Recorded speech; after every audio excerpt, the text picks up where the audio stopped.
Well, hello, and welcome to a new episode of the Beyond Influence video series with expert Pat Daly. I'm so excited because today we're going to be talking about how to unlock the power of deliberate thinking to make an impact, to succeed, to achieve your goals. And I'm passionate about this. I know the power that our own minds can have in our ability to succeed. So that's why I'm thrilled to have Pat here today. So I'm going to tell you more about Pat. Pat Daly is a USA Today and Wall Street Journal bestselling author, and she helps people identify, develop, and use their mental strength to benefit their own lives, impact the lives of others, and become a force for good. Pat applies this benefit to her own writing career.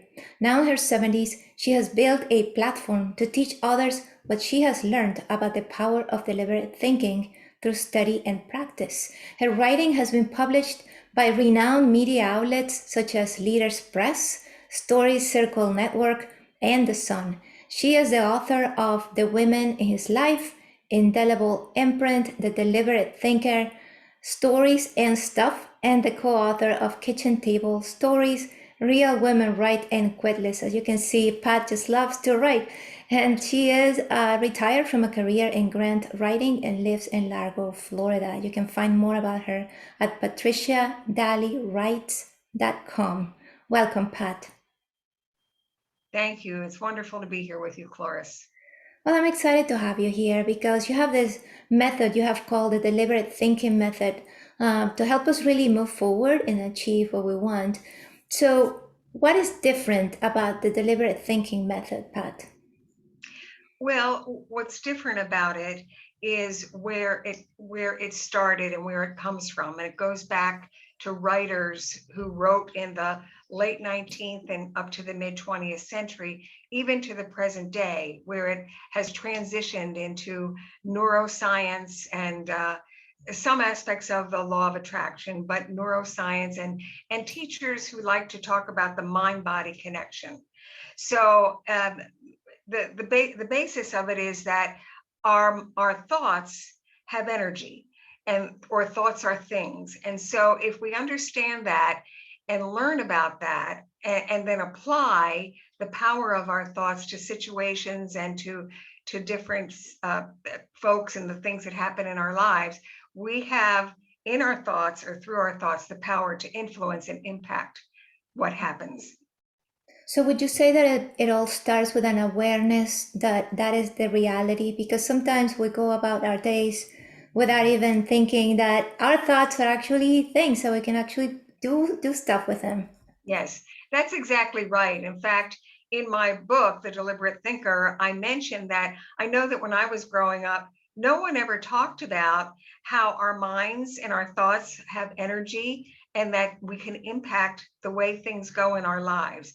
Nothing like that was ever spoken about. So it was all new to me when I started reading the authors from the last couple of centuries, and I was really taken by the way they presented their material and approached the same topic from different angles. So I learned a lot, and then I thought, I think I understand this, and that I can put it in such a way that I can explain it and teach it to my own peers, my own contemporaries. Yeah, I see that where your inspiration came from. So, you put together all of these ideas. What do they all have in common? What is that one thing that you found unifies their theories?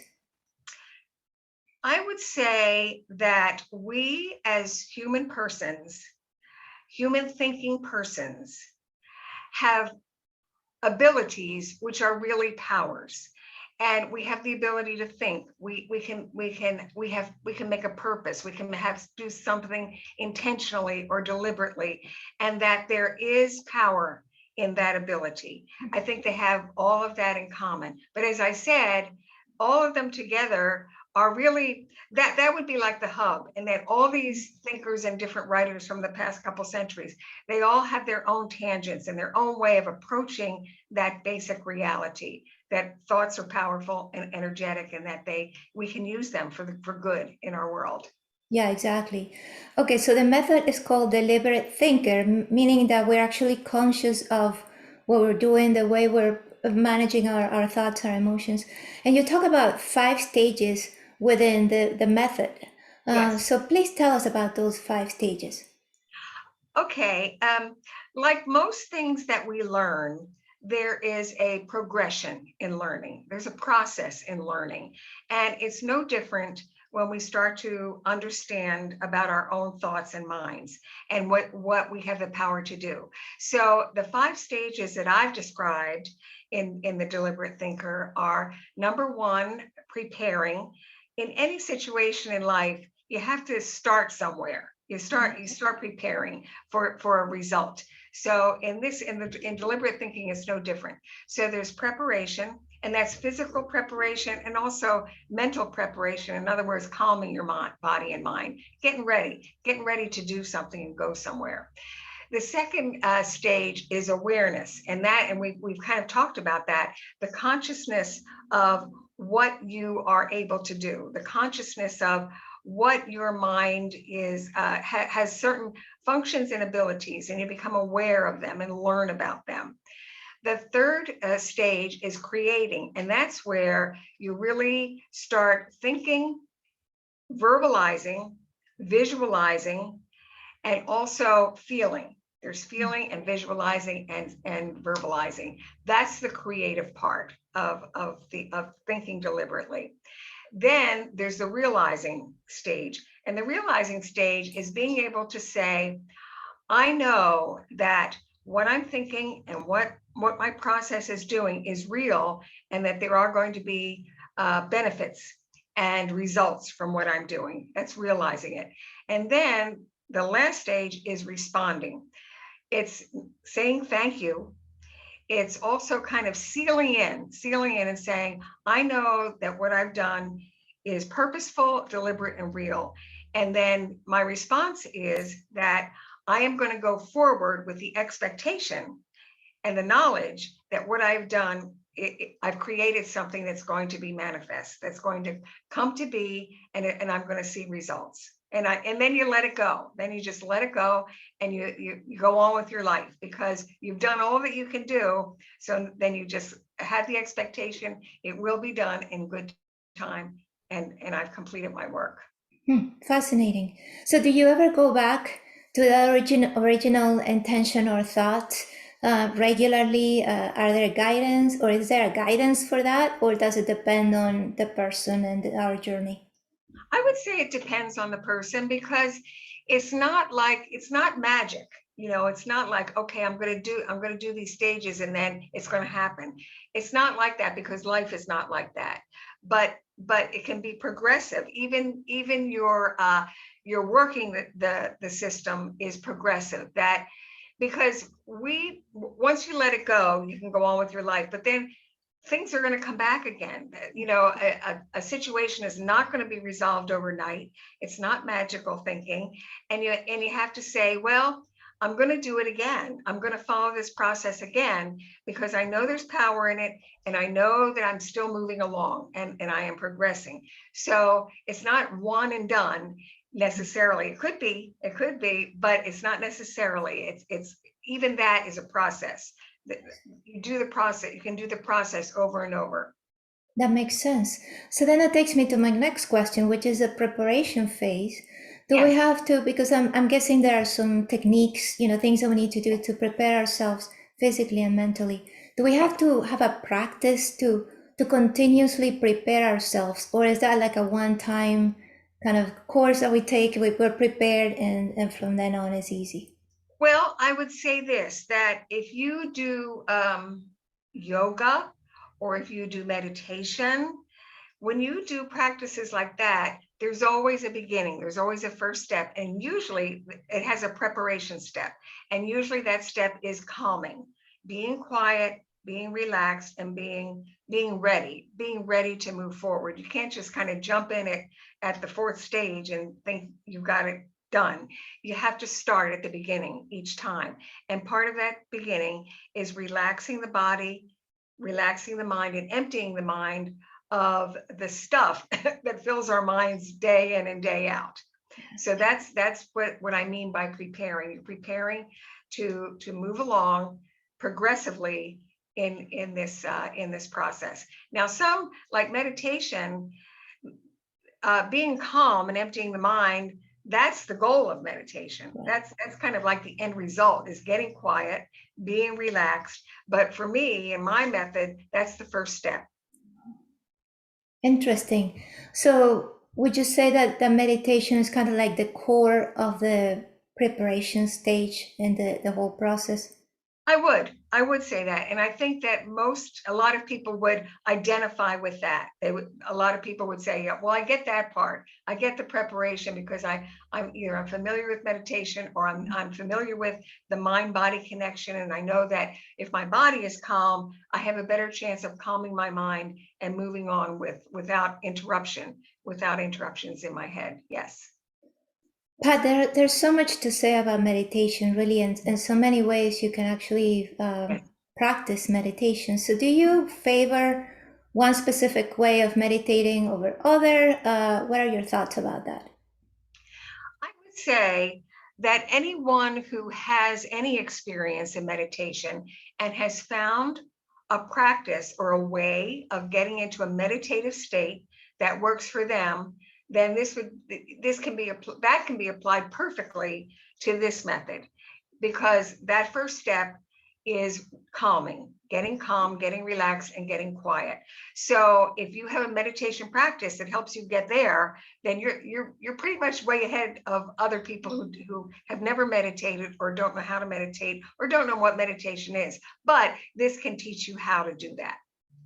I see. So basically, whatever works for you, so you get to that stage where Yes, you're ready to go to the next step, which right. that I was becoming aware of our the power of our thoughts. Correct. Yeah, yes, yes. Okay. Now, when you're in the process of creation, right, which I feel is critical to make things happen, Mhm. um, how does it usually happen? Like again, do the techniques vary depending on the person, or are there things that you recommend within your method? I would say that I'd say there are 3 and probably 4 main lessons in that creative stage. And I try and say in my book that these are not hard, fast steps to take. You don't, because different people think differently and they respond differently.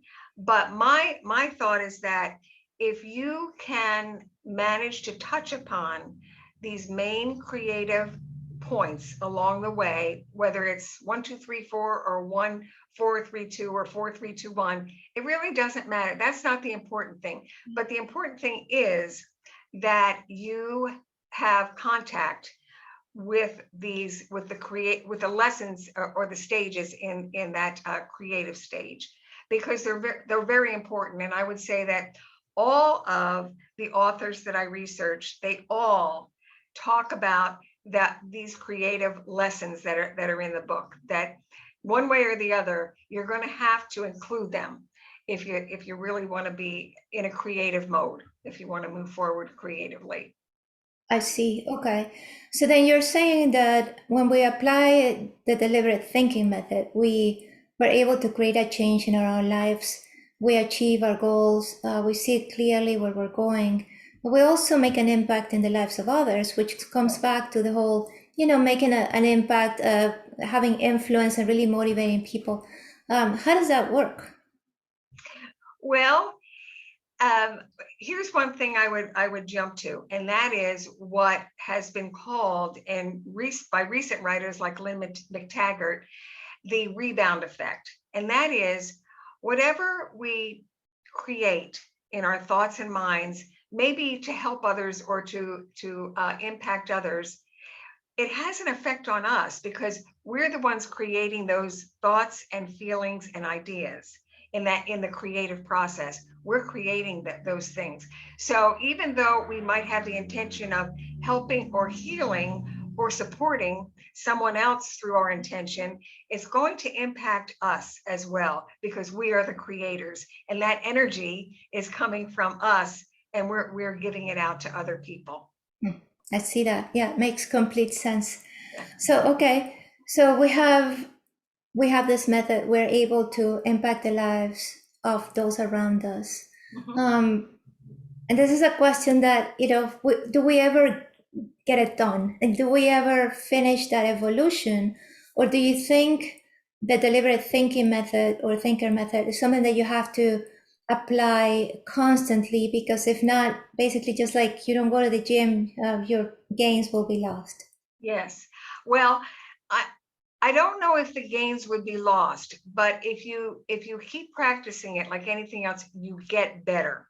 Not only do you get better at it, but you remember, here's something I can do. Here's something in my toolbox that I can use to help somebody else. Whereas you might forget if you don't practice it and you don't apply it in your everyday life, you might forget about it. You might forget that you have this ability to do this. But the more you practice it and the more situations you apply it to, uh, the, the more you have that strength. It's a mental strength. It's like a muscle. It's like a muscle. You exercise it and you practice and you get better and you do it better and you do it more often.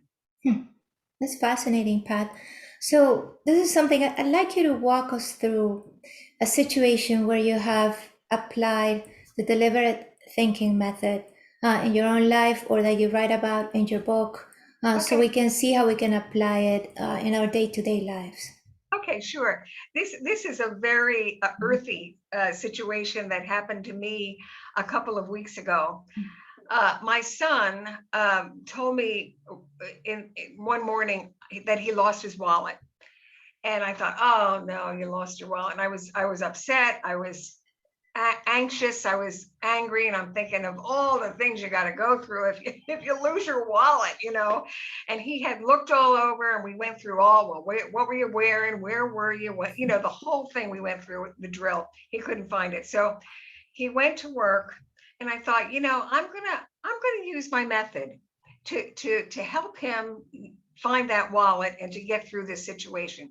So I went through my whole method uh, with regard to him losing his wallet. And the crazy thing is, and this comes back to a question that you asked me, the crazy thing was when I had gone through the whole method, and I'll return to it in a second, I felt so good. I felt like, my mind was clear. I had the sense that, you know what, I've done all I could do. I'm helping him. He's going to find the wallet, and I know everything is going to be well. And it was like, wow, this helped me. Even if he doesn't find the wallet, I've really been helped with this. So that night he came home, and I was real calm by then, no anxiety or stress. And I said, let's go through this again. What were you wearing? I was wearing this jacket. What pants were you wearing? I was wearing the pants that I hung up in the closet. So he goes over to the closet, and the pants he was wearing, they were good pants.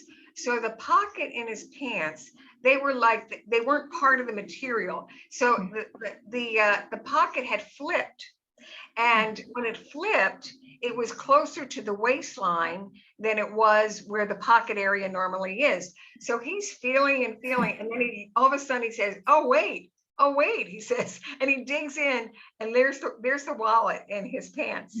So he holds up the wallet, and I went over and I gave him a hug. And what was so fascinating to me was that when I got to the visualization stage or lesson of the creating stage, that's when I visualized. I visualized him holding up the wallet, having found it, and me going over to him and giving him a big hug. And that was exactly the way it happened. So I was just delighted, and I thought, wow, the method really works. It worked for me. And so that, like I said, that's a real earthy situation. But you can apply this method to any situation, whether it's health, whether it's comforting somebody, whether it's offering support to other people. So it's really a universal type of method that can be applied to any situation. Now, if you're thinking about praying, I mean, using it for world peace, that may not happen overnight. Yeah. But if you keep your intentions grounded and your visualization is Now, my visualization was pretty specific. I admit that. I pictured him holding up that wallet.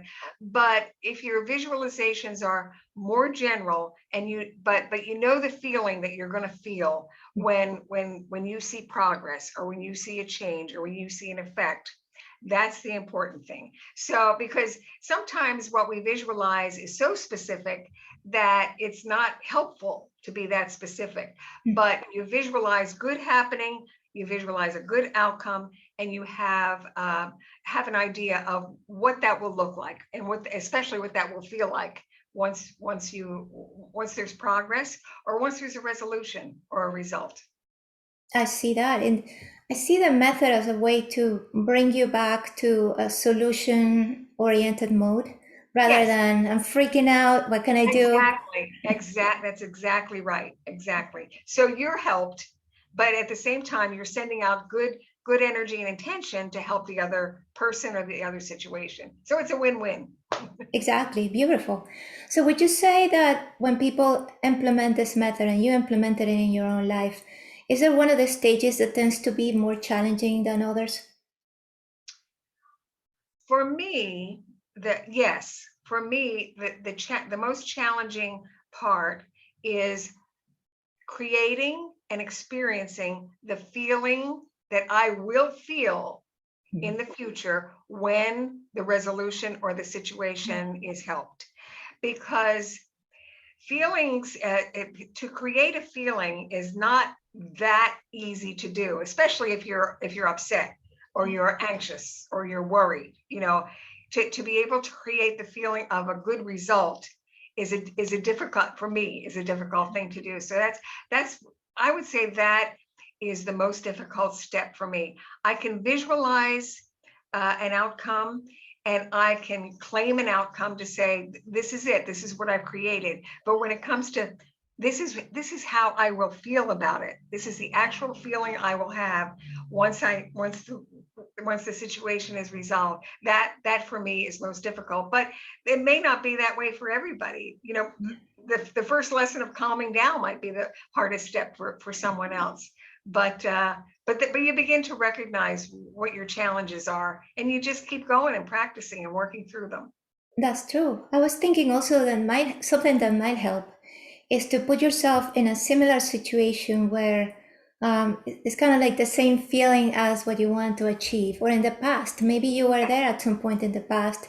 You want Yes. to get back to it, so you kind of go back in time. Yes. Yes, that would be very helpful. If you've been there before and you know that feeling and you want it again, that's a big help. Yes. Yeah, yeah, I love that. So, Pat, I know you have a guide for us, so we don't have to kind of guess what step is Yes. first, what step is second. Yeah, so tell us Yes. about it, please. Yes. Well, I've created a blueprint which is available for free download, of course, on my website. And the blueprint is a very brief summary or outline of the 5 stages of the deliberate thinker. So, you don't have to go out and buy the book right away, or at all, really, because the blueprint is there to show you what the stages are and what the lessons are in each of the stages. And that's available for free on my website. That's perfect. So we'll have a link to Pat's website underneath this video. Be sure to check it out. It's a great resource. And you can check out The Deliberate Thinker too, which was very well written. As you can see, Pat is quite the author here. So yeah, we definitely will enjoy the book as I have. Now, Pat, I love to ask all my guests this question. And I think you are very well qualified to answer it because it's about overcoming challenges. So, when challenges come your way, what is your go to strategy? What do you do first to be able to get over the challenge and succeed? Well, for me, first of all, it's realizing that I'm in a place, whether it's mentally or emotionally or psychologically, where I'm not steady, or I'm worried, like I tended to be worried when I thought about our interview. So what I had to do, of course, is apply the method and go through all the lessons. And also, I reached out to friends of mine and said, will you send me good energy today? Because I'm having this important interview and I need all the help I can get. And I really have felt that I received. And that's another aspect of the whole deliberate thinking is because it takes, you might call it faith. It's not religious faith, but it's faith in knowing that your thoughts are powerful and that I can receive the help. I can receive help from other people who care about me and who send me good thoughts and good intentions. So that's what I do to overcome difficulties. I use my method. I recognize it first, and then I say, what can I do about this? And really, my go-to method is the deliberate thinking method. That's right. Yeah. That's great, Pat. So, would you have any other thoughts or inspiration to share with us today before we go?